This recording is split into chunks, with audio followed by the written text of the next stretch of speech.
या सर्वांचं मनापासून या ठिकाणी स्वागत करतो आणि या सर्वांना एक शब्द या आपल्या सर्वांच्या साक्षीने मी या ठिकाणी देतो की ज्या पद्धतीची ज्या पद्धतीचा धोका ज्या पद्धतीची फसवणूक भारतीय जनता पक्षामध्ये 30-35 वर्षापर्यंत ज्यांनी सेवा दिली त्या लोकांची ज्या पक्षामध्ये झाली, ज्यांच्यासोबत गद्दारी पक्षामध्ये झाली, फसवणूक त्यांच्यासोबत झाली, अशा पद्धतीची वागणूक आणि अशा पद्धतीचं वातावरण आमच्या राष्ट्रवादी पक्षामध्ये आपल्याला मिळणार नाही हे मी दाव्याने या ठिकाणी सांगतो आणि पूर्ण सन्मानाची वागणूक या राष्ट्रवादी काँग्रेस पक्षामध्ये आपल्याला निश्चित मिळेल हा विश्वास सुद्धा मी या सभेच्या निमित्ताने या ठिकाणी आपल्या सर्वांना देतो। आज आपल्या सर्वांना रोहिदारांना ऐकायचं त्यांचं 11 वाजता मुंबईकरता निघणार आहे। 11 वाजताचं विमान नागपूरवरून आहे आणि प्रामुख्याने त्यांचे विचार आपल्याला ऐकायचे, त्यामुळे खूप जास्त मी या ठिकाणी बोलणार नाही, परंतु सर्वात पहिले काही महत्वाच्या विषयाच्या संदर्भामध्ये मी या ठिकाणी आपल्या सर्वांचं सोबत चर्चा केली पाहिजे, बोललं पाहिजे। सर्वात पहिले ते इतक्या मोठ्या संख्येने आज आपण या ठिकाणी उपस्थित आहात आणि माझं पहिलं कर्तव्य हे म्हणतं की नुकताच मागच्या 6 महिन्यापूर्वी 26 एप्रिलला आपण देशाच्या लोकसभेकरता आपण मतदान केलं आणि देशाच्या लोकसभेकरता मतदान केल्यानंतर या वर्धा लोकसभा मतदारसंघामधून खासदार म्हणून 52 वर्षानंतर आम्ही विधानसभेच्या एका व्यक्तीला संधी भेटली आणि ही संधी आपल्या सर्व लोकांच्या आशीर्वादामुळे आपल्या सर्व लोकांच्या प्रेमामुळे मला त्या निमित्तानं भेटली। त्याबद्दल मी मनापासून या ठिकाणी आपल्या सर्वांचे या ठिकाणी आभार मानतो, कारण की निवडणूक इतकी सोपी नव्हती। 2019 ची निवडणूक आपण 1,87,000 मतांनी हारलो होतो आणि त्याच्यानंतर आपण आतापर्यंत 1989 पासून काँग्रेस पक्षामध्ये होतो आणि सातत्यानं काँग्रेस पक्षामध्ये राहत असताना 29 मार्चला आपण राष्ट्रवादी पक्षामध्ये प्रवेश केला आणि 26 एप्रिलला आपली निवडणूक होती। 29 एप्रिलला आपण राष्ट्रवादी पक्षामध्ये प्रवेश केला, 2 एप्रिलला आपण फॉर्म भरला, 26 तारखेला आपण त्यानिमित्तानं निवडणुकीला समोर गेलो आणि 4 जूनला मी खासदार झालो। म्हणजे सर्व काही नवीन, पक्ष नवीन, चिन्ह नवीन, या भागामध्ये फार जास्त राष्ट्रवादीचं तसं त्या पद्धतीचं कुठलं फार जास्त बेस नव्हता, तरी सुद्धा आपण सर्व लोकांनी माझ्यावर विश्वास ठेवून, पवार साहेबांच्या नेतृत्वावर विश्वास ठेवून या ठिकाणी भरघोस मतदान देऊन आणि 81,648 मतांनी आपण मला निवडून दिलं, त्याबद्दल आपल्या सर्वांचं मी मनापासून या ठिकाणी आभार मानतो। आणि जो विश्वास आपण माझ्यावर टाकला त्या विश्वासाला कधी तडा जाऊ देणार नाही, तो विश्वास कधी खोटा ठरणार नाही हा शब्द सुद्धा त्या निमित्तानं आपल्याला देतो। संसदेमध्ये पहिलं भाषण माझं झालं, त्या संसदेच्या पहिल्या भाषणामध्ये बजेटवरचं भाषण होतं आणि बजेटवर अर्थसंकल्पावर भाषण असताना 15 मिनिटं मला भाषणाची संधी भेटली। त्या भाषणाच्या पहिल्या मिळालेल्या संधीमध्ये आपल्या भागातल्या सर्व शेतकरी असो, सोयाबीन उत्पादक असो, संत्रा उत्पादक असो, सर्व कास्तकारांचे प्रश्न हे संसदेमध्ये मांडण्याचं काम त्या निमित्तानं केलं। आपल्यापैकी अनेक लोकांनी माझं पहिलं भाषण संसदेत त्या निमित्तानं ऐकलं आणि मी आपल्याला विश्वास देतो की पुढच्या 4.5 वर्षामध्ये सुद्धा आपल्या प्रत्येक प्रश्नाची वकिली करण्याचं काम या विभागाचा खासदार म्हणून अमर काळे तुमचं प्रतिनिधित्व त्या ठिकाणी संसदेमध्ये करेल। तुमच्या प्रत्येक प्रश्नाची वकिली करण्याचं काम संसदेमध्ये अमर काळे करणार हा शब्द मी या सभेच्या निमित्तानं या ठिकाणी देतो। आता 20 तारखेला आपण विधानसभेकरता मतदान करणार आणि विधानसभेकरता मतदान करत असताना पुढच्या 5 वर्षाकरता हा महाराष्ट्र कोणाच्या हातामध्ये द्यायचा आहे याचा निर्णय आपल्याला 20 तारखेला करायचा आहे। सर्वात पहिला प्रश्न तर मी तुम्हाला या निमित्तानं विचारतो, यापैकी इथे असे किती लोक आहेत का ज्यांना पुन्हा देवेंद्र फडणवीसला या महाराष्ट्राचा मुख्यमंत्री म्हणून पाहायचा आहे का? देवेंद्र फडणवीस या राज्याचा मुख्यमंत्री म्हणून पाहिजे का? आता तोच नाही पाहिजे तर त्याचा माणूस काय पाहिजे बाबा? त्यामुळे फक्त इतका विषय आहे। आज या सभेच्या निमित्तानं फक्त इतकं सांगितलं लोकांनी ज्या पद्धतीने गोष्ट दिली, ज्या पद्धतीने सांगितलं, त्यावरनं या ठिकाणी महाराष्ट्रातल्या मतदारांचा मूड काय आपण लक्षात घेतलेलं बरं. आणि असं म्हटलं जातं कधी कधी का एखाद्याला जर झिंगा दाखवायचा असेल, एखाद्याला जर झाम्या दाखवायचा असेल, तर पुण्यातल्या भाषेमध्ये म्हटलं जाते का आता आमचं ठरलंय, म्हणजे आता आमचं याला आता झाम्या दाखवायचा. आपल्या विदर्भामध्ये झाम्या. त्यामुळं रोहित दादा मी या ठिकाणी आपल्याला सांगू इच्छितो की या विदर्भातल्या प्रत्येक मतदारांनी आता मनाशी फुंगार बांधली आहे का भारतीय जनता पक्षाने या निवडणुकीमध्ये चांगला झामा दाखवल्याशिवाय आमचे लोक या ठिकाणी स्वस्थ बसणार नाही. हा शब्द मी या सभेच्या या ठिकाणी त्यांना आपल्याला देतो. आज या सभेच्या निमित्तानं काही विशेष, काही महत्वाचे 2-4 मुद्द्यावर मला त्या निमित्तानं प्रकाश टाकला. ज्या वेळेला मयुरा अमरकाळची तिकीट या मतदारसंघामध्ये आमदारकीचे उमेदवार म्हणून या ठिकाणी घोषित झाले, त्यावेळेला संपूर्ण मतदारसंघामध्ये सातत्यानं ही चर्चा होऊन राहिली होती. तेव्हा आत्ताच आमदार झाले तर याच्या बायकोला आत्ताच तिकीट काढून दिली. एवढी घाई काय होती बा? आताच ते खासदार झाले, खासदार झाल्यानंतर पुन्हा लगेच बायकोला तिकीट द्यायची घाई काय? आणि हा प्रश्न सर्वसामान्य मतदारांना सुद्धा त्या निमित्तानं पडला असेल. मला सुद्धा या निमित्तानं सांगितलं, मी जरी तुमच्या जागी असतो, मी जरी एक सर्वसामान्य मतदार असतो आणि असं जर घडलं असतं की 6 महिन्यापूर्वी एक व्यक्ती खासदार बनला आणि 6 महिन्यानंतर लगेच त्याच्या पत्नीला जर आमदारकीची तिकीट जर भेटली, तर एक सामान्य मतदार म्हणून मी सुद्धा तो विचार केला असता जो आपल्यापैकी अनेक लोकांनी केला असेल की बाबा आताच खासदार झाले, घरामध्येच तिकीट का घेतली. परंतु सर्वात पहिले मी या ठिकाणी आपल्याला सांगू इच्छितो, इतक्या मोठ्या संख्येने जे सर्व लोक या ठिकाणी उपस्थित आहेत, मला या निमित्तानं सर्वात पहिले आपल्याला सांगायला पाहिजे की एखाद्या पक्षाकडे ज्या वेळेला आपण उमेदवारी जर आपल्याला मागायची असेल तर सर्वात पहिले त्या पक्षाकडे आपल्याला अर्ज करावा लागतो की मी आर्वी विधानसभा मतदारसंघामधून राष्ट्रवादी काँग्रेस पक्षाच्या तिकीटवर उमेदवारी मला आपण द्यावी, मी निवडणूक लढण्याकरता इच्छुक आहे, असा आपल्याला अर्ज करावा लागतो. परंतु मी या ठिकाणी आपल्याला सांगू इच्छितो की आपल्या आर्वी विधानसभा मतदारसंघातून 7 लोकांनी आर्वी विधानसभा मतदारसंघातून 7 लोकांनी राष्ट्रवादी काँग्रेस पक्षाकडे उमेदवारी मागितली होती. त्याच्यातले 2 व्यक्ती या ठिकाणी उपस्थित आहेत. एक आमचे शुभमजी नागपुरे, आमचे सुनील भाऊ काळे हे या ठिकाणी उपस्थित आहे. बाकी 4 लोक अजून या ठिकाणी नाही आहेत. 1-2 जण आता अपक्ष म्हणून उभे राहून राहिले आणि एक व्यक्ती जो होता, 6 आपल्या मतदारसंघातले होते आणि एक व्यक्ती जो होता ते होते कराळे गुरुजी, जे आपल्या मतदारसंघातलेच नाहीये, ते पुलगाव देवळी मतदारसंघातले. त्यानंतर पवार साहेबांनी मला बोलून घेतलं आणि पवार साहेबांनी मला बोलून घेतल्यानंतर त्यांनी सांगितलं, मला विचारलं की आर्वी मतदारसंघात तुम्ही काय ठरवलं. आर्वी मतदारसंघामध्ये हे अर्ज आले आणि माझी अशी माहिती आहे, पवार साहेबांची माहिती बरोबर असते. पवार साहेबांनी त्यांनी मला सांगितलं की यावेळेला तुमच्या मतदारसंघामध्ये सुमित वानकडे यांना तिकीट मिळू शकेल आणि आपल्याकडे जे सध्या अर्ज आलेले आहेत, मला तरी असं वाटतं की तुल्यबळ लढत होण्याच्या दृष्टीनं आपण काहीतरी वेगळा निर्णय केला पाहिजे, हे पवार साहेबांनी त्या निमित्तानं सांगितलं. आणि त्यांनी मला सांगितलं का हा माझा आदेश आहे आणि हा पक्षाचा आदेश आहे. पक्षाकडे मयुरा अमरकाळेने उमेदवारी मिळण्याकरता अर्ज केला नव्हता. सर्वात पहिले हे लक्षात घ्या, अर्ज करावा लागतो उमेदवारी मिळण्याकरता. मयुरा काळेनी त्या ठिकाणी बिलकुल अर्ज केला नव्हता तिकीट मागण्याकरता. पुण्याला मुलाखती झाल्या होत्या, पुण्याच्या मुलाखतीमधून सुद्धा त्या तिकीट मागण्याकरता त्या ठिकाणी गेले नव्हत्या. परंतु हा उमेदवारी जी आम्ही स्वीकारली आहे ती केवळ आणि केवळ शरद पवार साहेबांच्या शब्दाखातीर आणि पक्षाने आदेश दिला, त्यामुळे आम्ही त्या ठिकाणी ही उमेदवारी स्वीकारली आहे, हे मला या निमित्तानं सांगायचं. अमरकाळेच्या अंगामध्ये, अमरकाळेच्या याच्यामध्ये बिलकुल अशी हाव नाही आहे. अमरकाळे खूप अल्पसमाधानी माणूस आहे, अतिशय अल्पसमाधानी. खासदार म्हणून तुम्ही निवडून दिलं बा भरपूर आहे, मला काही येणे का बाई बायको झाली पाहिजे बा पोरगे झालं पाहिजे या विषयात माझ्या करता नाही. जेवढं भगवंताच्या कृपेनं मला आयुष्यात भेटलंय, तुमच्या कृपेनं मी 3दा आमदार बनलोय. अरे लग्न झालं नव्हतं तेव्हा तुम्ही आमदार बनवलं. पहिले तुम्ही मला आमदार म्हणून निवडून दिलं, त्याच्यानंतर मला लग्न झालं. अरे हे किती कमी लोकांना भेटते आणि हे सर्व जे मला काही भेटलं हे केवळ तुमच्या आशीर्वादामुळे भेटलंय, तुमच्या मतामुळे भेटलंय. त्यामुळे माझ्यामध्ये ते हाव नाही.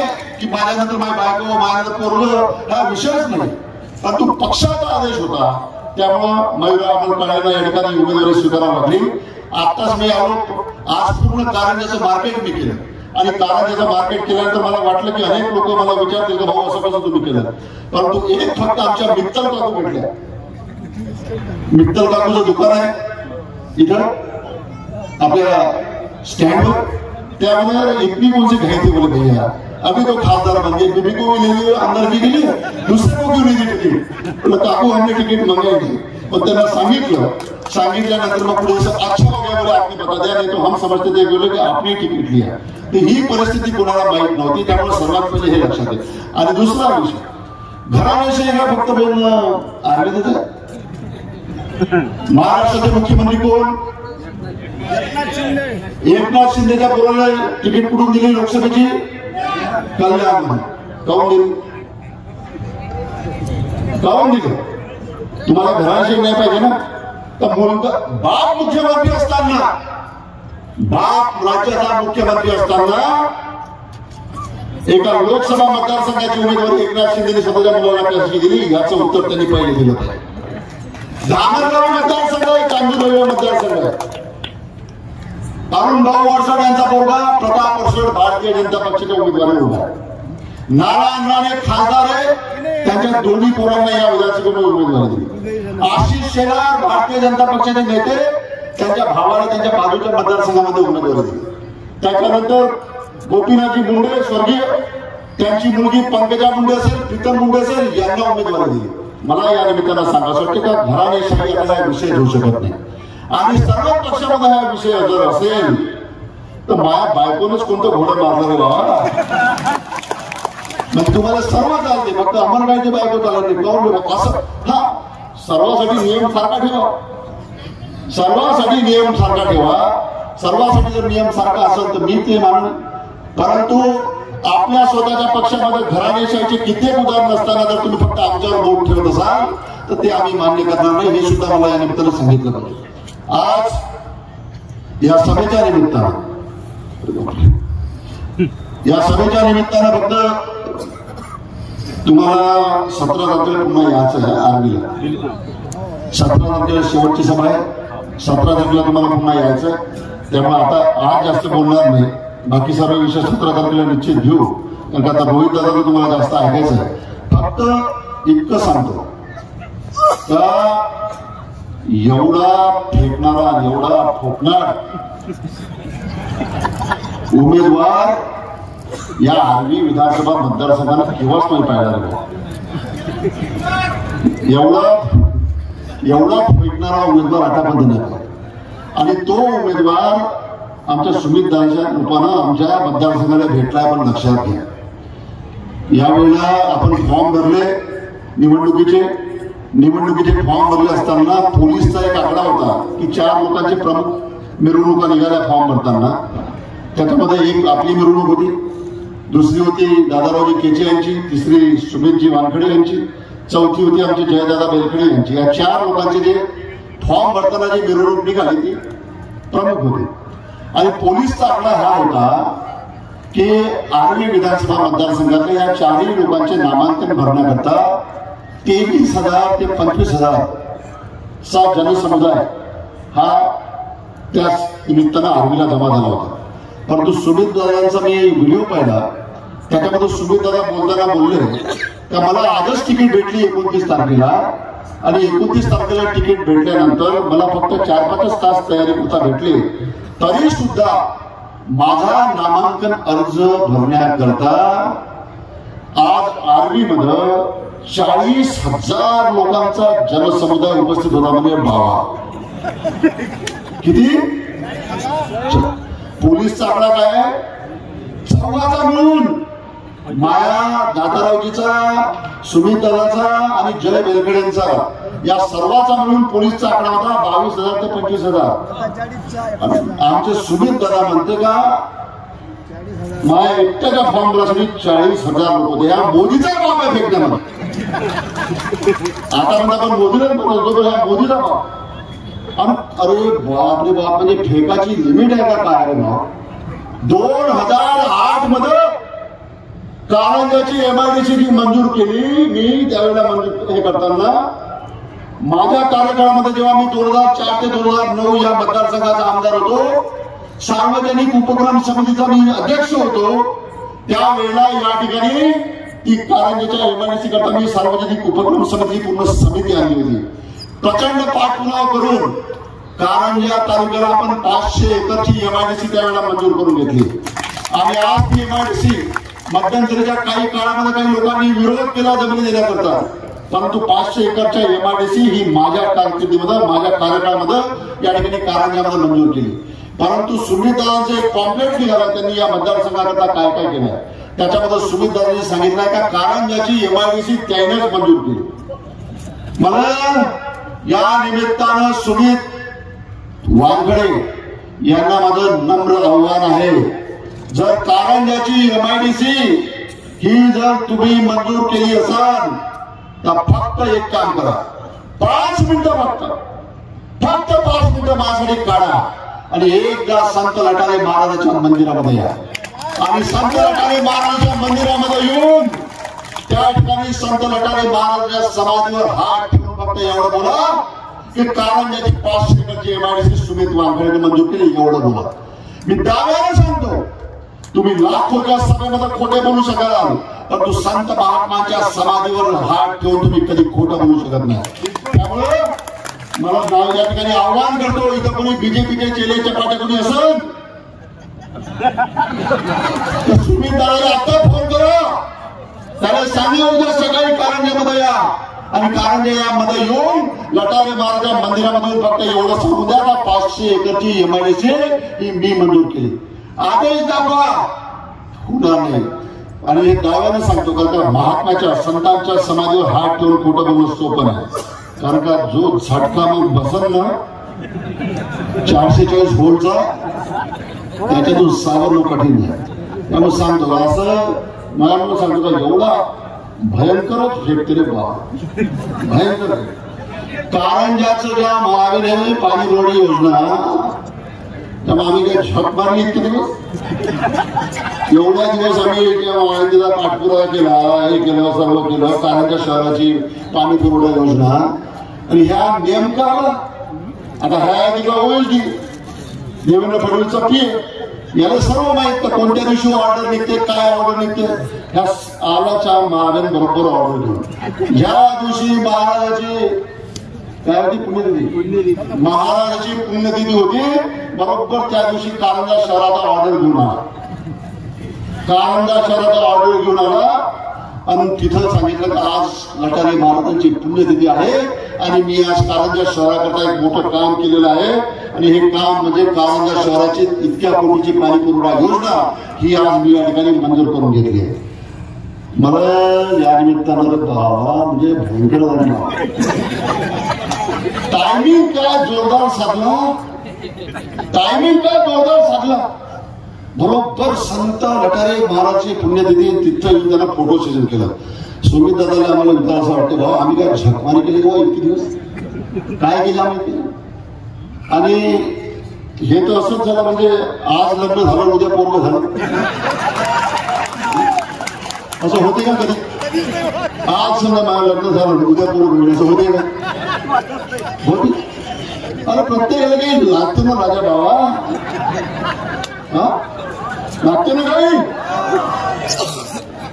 हे मागे काहीच्या काही खायच्या मागे अरे खायचं हे आता असं काम एक नाही किती किस्से सांगा. हो आणि आता त्याने एक पुन्हा सांगितलं बस 2 मिनिटं बोलतो आणि रोहित गाव या ठिकाणी बोलायला सांगतो, बाकी आपण सर्व आर्मीत पाहू. आता बोलताना हे बोलले रोहित दादा बोलले का इथं आता आम्ही एक काय म्हणजे करार केलाय म्हणजे आणि हा करार करून म्हणजे आता जवळपास 15,000 रोजगार निर्मिती कारंजा तालुक्यामध्ये मतदारसंघामध्ये निर्माण होईल असे प्रकल्प म्हणून आता आम्ही कारंजामध्ये आता आणणार आहोत. किती 15,000 15,000 बेरोजगार पोरांना या ठिकाणी काम मिळेल असे उद्योग हे कारंजा तालुक्यामध्ये मी आणणार आहे असं त्यावेळेला रोहित आपले तुमचे सुमित दादा बोलले, त्यांचं जे पॉम्पलेट आहे त्याच्यामध्ये लिहिलं की मतदारसंघामध्ये कारंजा तालुक्यामध्ये 15,000ची रोजगार निर्मिती, हे ते बोलले. मला या निमित्तानं विचारायचं वाटतं का सुमित बाबू, देवेंद्र फडणवीस जेव्हापासून आमदार विरोधी पक्ष नेते होते तेव्हापासून त्यांच्यासोबत पीए म्हणून काम करू लागले. 2004 ते 2009 माफ करा 2009 ते 2014 ते 2014 हे 5 वर्ष महाराष्ट्राचे मुख्यमंत्री हे देवेंद्र फडणवीस साहेब होते. बरोबर. 2009 का 2014 अरे 9 ते 14 लोक 3 झालं 14 ते 19 माफ करा 2014 ते 19 हा त्यावेळेला मी होतो. 2014 ते 19 माननीय देवेंद्रजी या महाराष्ट्राचे मुख्यमंत्री होते. त्यावेळेला मुख्यमंत्री असताना देवेंद्र फडणवीसांचे पीए कोण होते? सुमित बाबू. आमदार असताना पासून होते. देवेंद्र फडणवीसचे पीए होते सुमित दादा वानखेडे. त्याच्यानंतर आता पुन्हा 2019 ते 2024 हे सरकार होतं. फक्त 2 वर्ष करोनाचे गेले. महाविकास आघाडीचं सरकार होतं उद्धवजी ठाकरेंचं. त्याच्यानंतर गद्दारी झाली. शिंदे साहेबांनी गद्दारी केली उद्धवजीच्या सोबत आणि सरकार पडलं. आणि त्याच्यानंतर पुन्हा 2.5-3 वर्ष या राज्याचे उपमुख्यमंत्री म्हणून देवेंद्रजींनी काम केलं. आणि त्यावेळेला त्या ठिकाणी प्रामुख्यानं देवेंद्रजीचे स्वीय सहाय्यक ओएसडी म्हणून आमचे सुमित दादा त्या ठिकाणी होते. ह्या नेमकं आता नवीन इलेक्शन आलं तोंडावर. आता इलेक्शन तोंडावर आलं त्या तोंडावर ह्या म्हणतात का मी आता 15,000 उद्योग आहे महाराष्ट्रामध्ये आणून इथं आणून आलो कारंजामध्ये आर्मीमध्ये. मला या निमित्तानं विचारावं वाटतं मागच्या 8 वर्षापर्यंत ज्याच्यातले 5 वर्ष हे देवेंद्र फडणवीस राज्याचे उपमुख्यमंत्री होते आणि उर्वरित 2.5-3 वर्ष राज्याचे उपमुख्यमंत्री होते. जर सुमित बाबूच्या मनामध्ये जर असतं का या मतदारसंघामध्ये उद्योग आणायचे असेल तर हे जे आणि तुमच्या राजकीय महत्वाकांक्षा होत्या तुम्हाला या मतदारसंघातून उभं राहायचंच होतं. तर हे जे महत्वाचे 8 वर्ष जे होते हे जे महत्वाचे 7.5-8 वर्ष होते त्याच्यामध्ये त्या ठिकाणी देवेंद्रजी 5 वर्ष मुख्यमंत्री आणि 2.5-3 वर्ष उपमुख्यमंत्री होते. माझा सुमित दादांना प्रश्न आहे की मागच्या 8 वर्षामध्ये इतकी सोन्याची संधी तुमच्याकडे असताना राज्यात तुमचं सरकार केंद्रात मोदींचं सरकार असताना या 8 वर्षामध्ये तुम्ही या मतदारसंघाकरता काऊन काही केलं नाही हा प्रश्न मला त्या निमित्तानं आपल्याला विचारावासा वाटते. चूक आहे का बरोबर आहे? आता इलेक्शनच्या तोंडावर जेव्हा तुम्ही आम्हाला सर्व सांगून राहिले मला हे विचारायचं वाटतं का या 8 वर्षात काय तुम्ही केलं? जर या 8 वर्षात 15,000 नाही 15,000 नाही तुम्ही हजारो लोकांना जर रोजगार दिले असते तर इथं आम्ही फॉर्म भरायचा का नाही भरायचा ते त्यानंतर आम्ही विचार केला असता. परंतु हे निव्वळ फेकण्याचं काम हे भारतीय जनता पक्षाची सन्माननीय उद्धव उमेदवाराच्या माध्यमातून या ठिकाणी होते आहे. त्यामुळे इतकी अपेक्षा करतो हे फेकण्याचं सरकार आहे आणि इतके उद्योग काय हे काय जे एक शेवटचं 2 मिनिटं बोलतो संपवतो दाखवतो व्हिडिओ.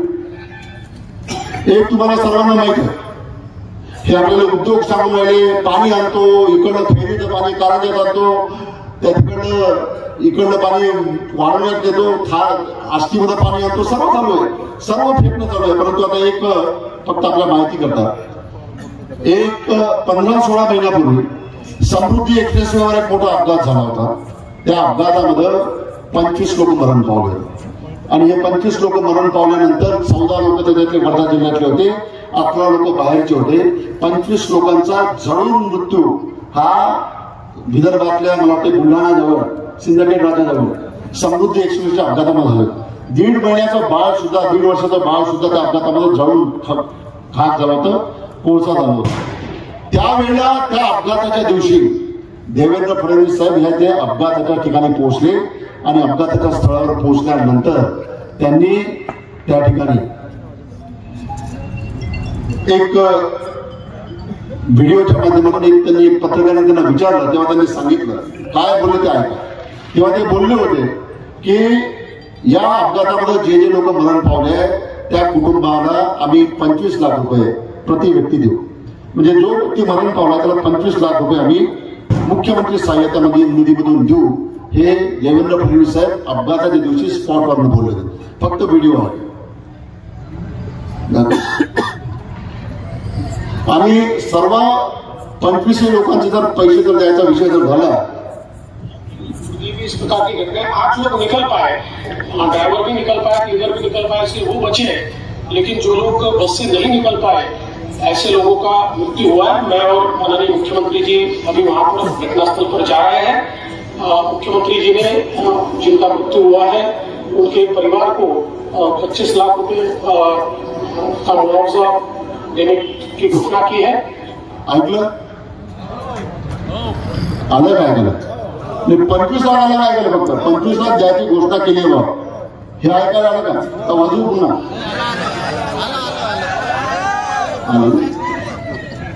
16 महिने झाले या घोषणाला. 16 महिने झाले. 16 25 संसार उद्ध्वस्त झाले. पण तू अजूनपर्यंत या नालायक महाराष्ट्र सरकारनं एकाही व्यक्तीला 25 लाखाची मदत दिलेली आपण लक्षात घ्या. अरे जे लोक मेलेल्या लोकांना 25 लाख देऊ शकत नाही ते लोक जे या फोकणार या ठिकाणी फेकून राहिले ते शब्द पूर्ण करतील का? हा माझा तुम्हाला तालुक्याला प्रश्न आहे. मेलेल्या लोकांना 25 लाख तुम्ही बोललेले देऊ शकत नाही तर तुम्ही हे जे आमच्या समोर या ठिकाणी मतदारसंघाचे जे जे फोकणार फेकून राहिले ते तुम्ही करणार आहे का? हे सुद्धा त्या निमित्तानं आपण प्रत्येकानं विचारलं पाहिजे. आणि माझी या निमित्तानं फक्त इतकी अपेक्षा नाही की आता बाकी आपण नंतर बोलू. फक्त भाषण संपत असताना कारंजा शहरातल्या माझ्या सर्व मतदारांचं मी मनापासून या ठिकाणी आभार मानतो. शहरातल्या, कारण की रोहितदारांना मी या ठिकाणी सांगू इच्छितो. रोहितदारा, इथे आमची नगरपंचायत होती. आमची नगरपंचायत असताना इथं 15 नगरसेवक, इथे आमचे जवळपास 9 नगरसेवक आमचे होते. आता 10 नगरसेवक आमचे होते. आणि हे नगरसेवक आमचे असताना आमचं सर्व चालू होतं बरोबर. परंतु अचानक शिंदे सेनेच्या माध्यमातून या ठिकाणी आमच्या सर्व नगरसेवकांना फोडण्याचं काम झालं.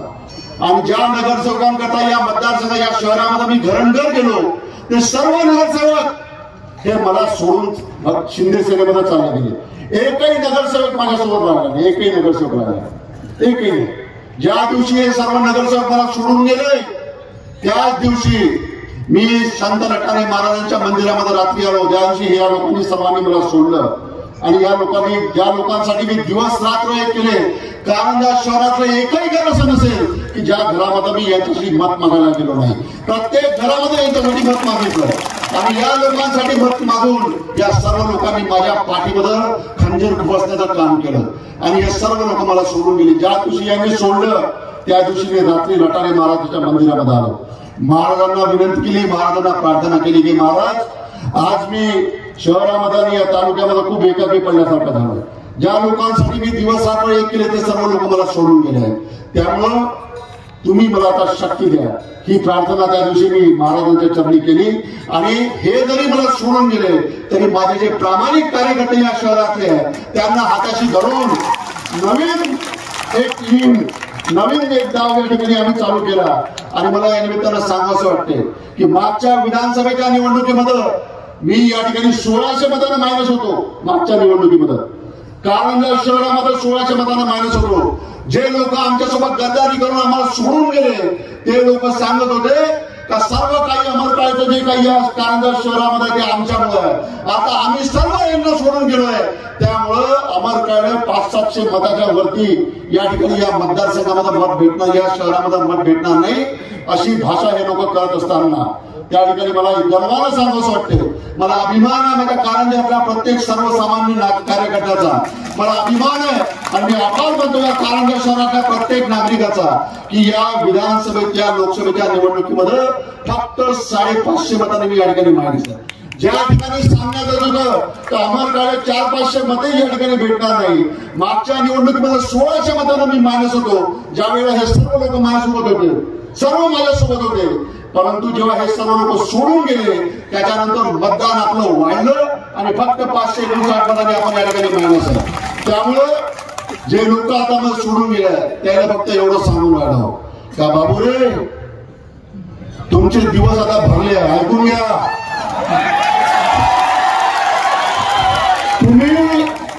तुम्ही आता फक्त लक्षात घ्या, आता याच्यानंतर जेवढं अमरकाला फेकवायचं काम करता येईल हे शेवटची संधी आहे तुम्हाला, हे शेवटची संधी आहे. जेवढा तुम्हाला जोर लावता येईल तेवढा जोर लावा, जेवढं अमरकाळाचं बेकार करता येईल तेवढा करा.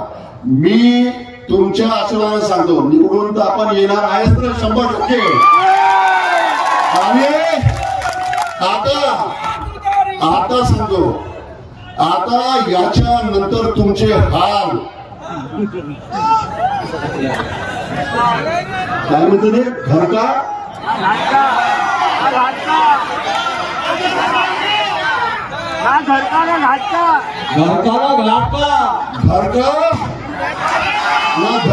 घाट का तुम्ही रडल्याशिवाय राहणार नाही सांगून देतो. तुम्ही सुद्धा सांगा, तुम्ही सुद्धा म्हणाल का सारा कोणत्या माणसासोबत गद्दारी केली आणि जिंदगी तुम्हाला याच्यानंतर राजकारणामध्ये उठू दिली तर अमरकाळीचं नाव सारा बदलून टाका. तुम्ही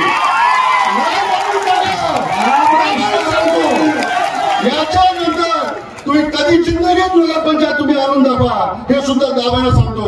कारण तुमचा पापाचा भरलाय हे सुद्धा या ठिकाणी दाव्याने सांगतो. आणि पुन्हा फक्त आपल्या सर्व लोकांचं मनापासून या ठिकाणी आभार मानून आजच्या या सभेच्या निमित्तानं फक्त विनंती करतो की 5 दिवस बाकी आहे, पैशाचा पाऊस पडणार आहे रे बाबा. त्यामुळे वाटा गंगेमध्ये हात धुवायचा असेल तर धुवून टाक जा, पण फक्त 19 तारखे आणि 20 तारखेचं बरोबर ठेव जा. एवढं या निमित्तानं बोलतो. पुन्हा आपल्या सर्व लोकांचं मनापासून या ठिकाणी आभार मानतो आणि माझ्या लांबलेल्या 2 शब्दांना या ठिकाणी